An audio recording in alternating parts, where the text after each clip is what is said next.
Parlons du terme décolonisation. Pour en parler, définissons d'abord ce qu'est le fait de coloniser.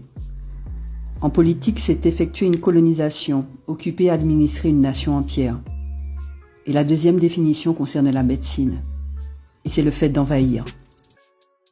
Coloniser comporte trois grands axes, l'espace, le temps et le corps.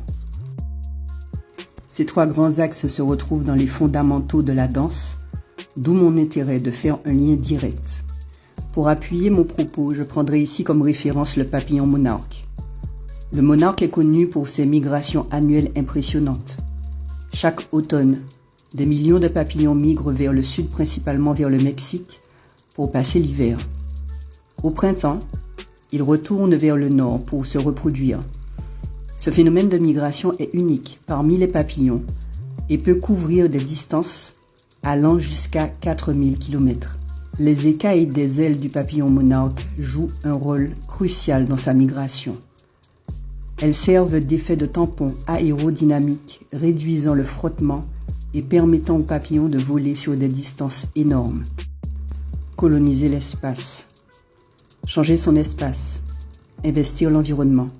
Expulser de son habitat naturel.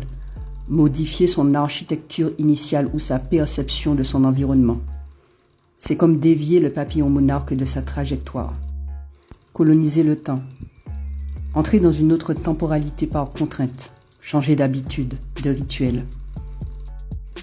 Pour le papillon monarque, ce serait retarder ou avancer son départ. Coloniser le corps.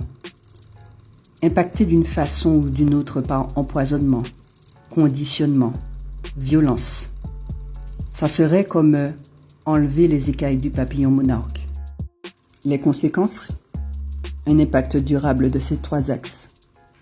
Une perte de repères spatio-temporels. Puis la transmission. Deux alternatives possibles. L'adaptation ou l'extinction. La décolonisation consiste à établir un ordre juste vis-à-vis de soi, de son espace, de son temps et de son corps.